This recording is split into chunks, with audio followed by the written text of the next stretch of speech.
Oi, gente, sejam bem-vindos a mais um Sábado Investigativo. No vídeo de hoje eu vou contar um pouquinho pra vocês a história do massacre de Cício. É um massacre que eu não vejo muita gente aqui no Brasil falando. Eu tive que buscar fontes internacionais para trazer para vocês.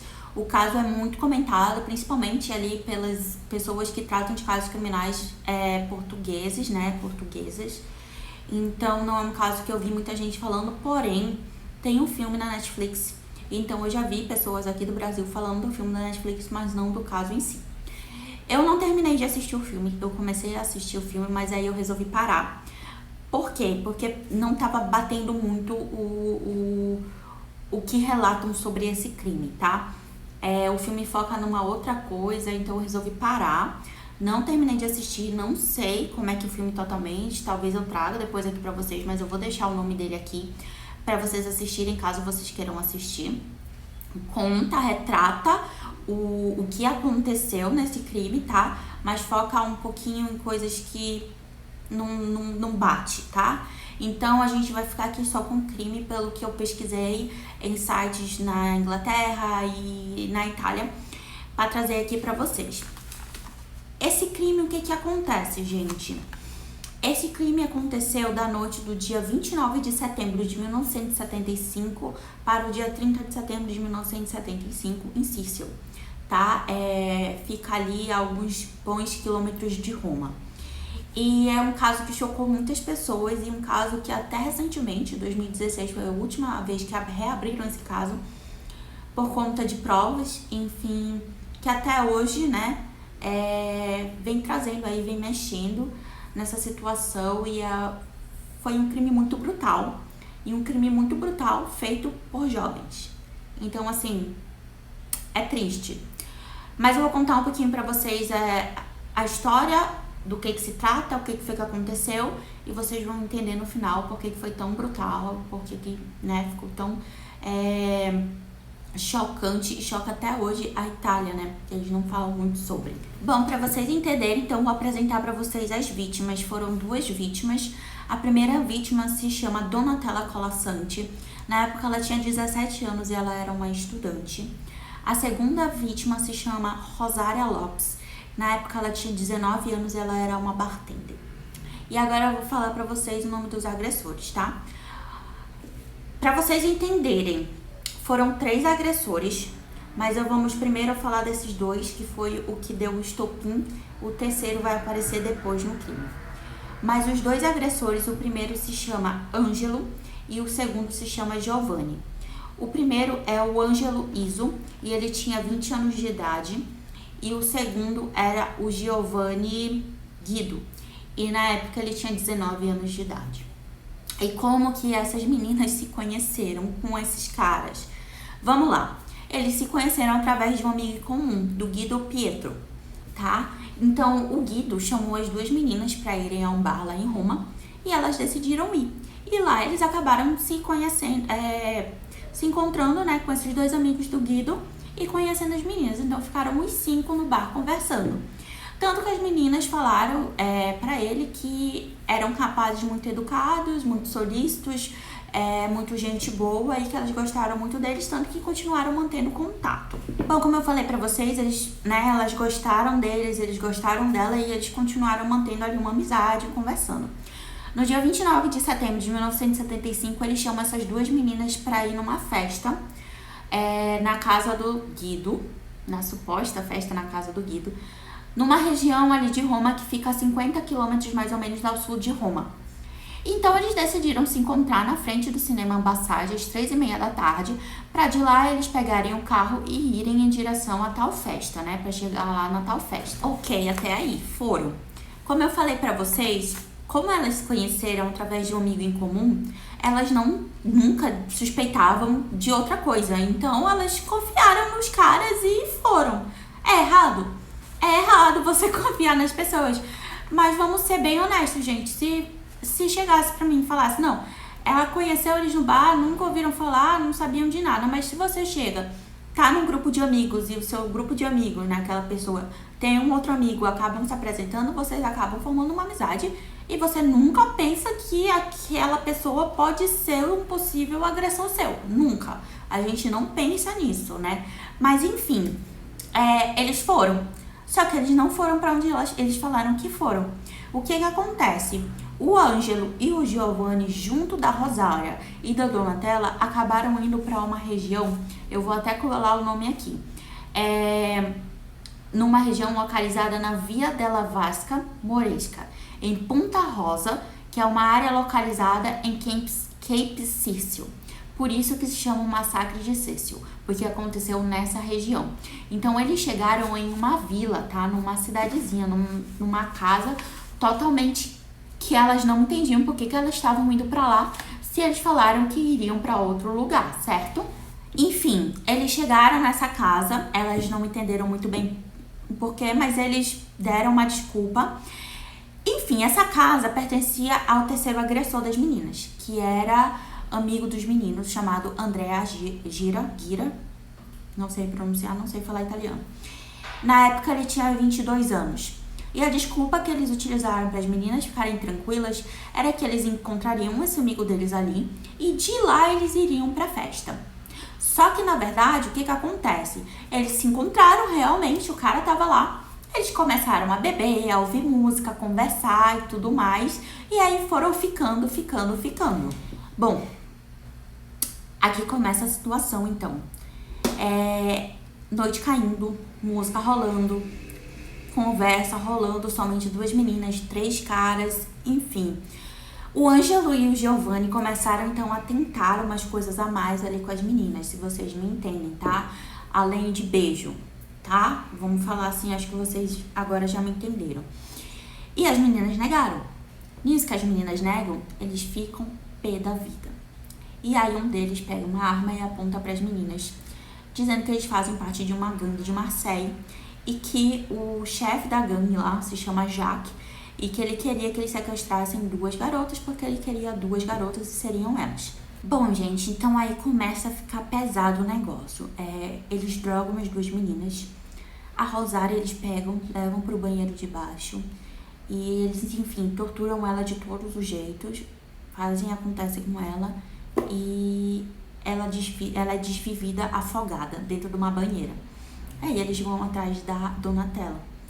Eles tentam estrangular a Donatella e eles abusam dela também.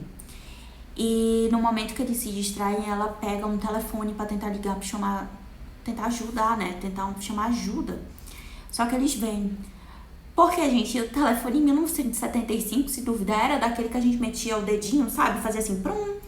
Se você não é enfim, se você não tem mais de 30 anos, você não sabe do que eu tô falando. Mas, enfim, tinha um telefone que era assim. Talvez seja esse, não sei, né? Enfim, eles vêm. E aí, eles pegam uma barra de ferro e batem na cabeça dela. Só que na hora, ela simplesmente finge de morta. Ela cai e finge de morta. E eles pensam que eles desviveram ela. Então, o que eles fazem? Eles pegam os corpos, né, das duas meninas, jogam dentro do porta-mala do carro deles e partiu Roma, vão pra Roma, como se nada tivesse acontecido. Só que, como eu falei pra vocês, a Donatella fingiu que ela tinha desvivido, né?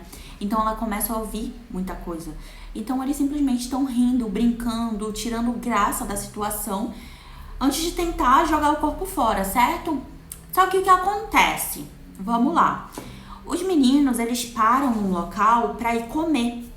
E nisso que eles param, eles pensam, os corpos estão aí, deixa aí os corpos. E eles saem pra comer. Só que nessa hora, a Donatella, ela começa a pensar e começa a bater no porta-mala do carro, bate e começa a gritar. E na hora que ela tá batendo e tá gritando, um vigia ali da região onde eles pararam, ouve, chama a polícia que tava próxima ali. A polícia chega nesse carro e aí eles conseguem abrir o porta-malas e tira as meninas de lá, né? Só a Donatella, óbvio, e o corpo da amiga dela. E eles ficam, tipo, chocados com a situação de como a menina tá. Ela tá totalmente... Meu Deus, imagina, foi torturada, abusada e mais um monte de coisas. Então eles pegam ela e levam ela pro hospital. Bom, no hospital ela é diagnosticada com vários danos, nariz quebrado e, claro, né, gente, o psicológico dela, e contam que Até a morte dela, ela já não é mais viva, ela nunca se recuperou disso, tá? O Ângelo e o Ângelo e o Giovanni foram presos, né? Foram pegos um tempinho depois, enquanto que o Andrea, ele viu a situação, viu o que aconteceu com os amigos e se escondeu. Ótimo amigo, né? Ele se escondeu. Bom, esperaram a Donatella se recuperar um pouco, né, da situação, e ela serviu de testemunho. E aí, então, a investigação foi um sucesso e eles conseguiram recriar todos os eventos, tá? A polícia, inclusive, encontrou, enquanto eles estavam investigando, os familiares do Andrea ali na casa deles. Provavelmente eles acreditam que o Andrea, que continuava fugido, continuava escondido, pediu, né, para os familiares irem limpar lá as coisas, os vestígios, para ele não ser pego, mas até então a polícia já sabia da existência dele, enquanto que os outros 2 amigos, eles continuavam presos, só que ainda não tinha sido julgado, não havia tido julgamento nenhum. Ok, alguns meses em que eles estavam presos, o André escreve uma carta para os 2 amigos, só que essa carta ela é interceptada pelo investigador do caso, né? E nessa carta ele tá dizendo que em pouco tempo os amigos vão estar soltos e que se a Donatella testemunhar contra eles, ele vai matar ela. Então isso já é mais do que uma prova, né, pra investigação. Bom, o julgamento aconteceu em 1976 e a Donatella então serviu ali, né, como a testemunha, contou tudo o que aconteceu, contou o que eles fizeram. E aí, então, em 29 de julho de 1976, saiu uma sentença dos 3. Só que lembrando que até esse momento, o Andrea, ele estava foragido, ele estava fugido. Ninguém sabia onde ele estava. Então, o Ângelo e o Giovanni, eles foram condenados ao homicídio de 1º grau e foram para prisão perpétua, né? Sem chance nenhuma de sair da prisão. E aí vocês me perguntam o que aconteceu com o Andrea. Vamos lá. O Andrea, ele foi descoberto alguns anos mais tarde, tá? Porque o que acontece? Ele pegou e saiu da Itália e foi pra Espanha. Ele foi pra Espanha, gente. Sim, ele foi pra Espanha. Bom, o André, então, ele fugiu para a Espanha, ele se alistou na Spanish Legion, lá em Madrid, sob o nome de Máximo. Ele usou um codinome. Só que ninguém nem desconfiou e nunca foi descoberto, porque ele já estava com os documentos totalmente, né, novos e usando esse pseudônimo aí. Então tá. Os outros 2 amigos dele, que foram presos, eles também usavam pseudônimos, só que ninguém sabia. Óbvio, né? E então eles viviam fugindo porque eles já tinham feito outros crimes em outros locais antes. Bom, ele se alistou e então ele resolveu fazer o quê? Ele foi servir. Só que o serviço dele não foi muito bom, não foi muito legal para ele, porque ele começou a abusar de drogas.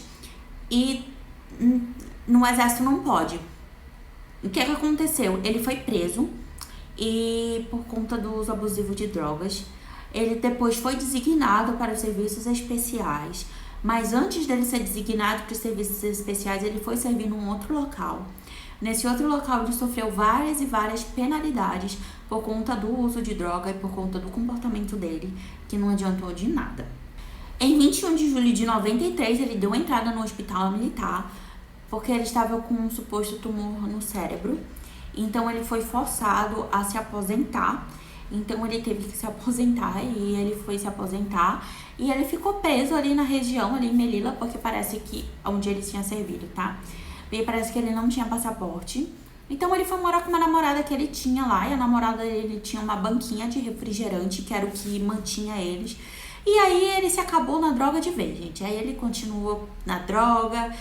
E ela vendendo lá, vivendo sabe Deus como. Bom, alguns meses depois, ele foi encontrado sem vida por conta de overdose. Só que o corpo dele foi encontrado uma semana depois do que ele já tinha desvivido. E aí, então, que começa a reabertura de casos e casos, porque até então ninguém sabia do paradeiro dele, ninguém nem sabia que ele estava com outro nome, muito menos que ele estava servindo, que ele tinha servido na Espanha.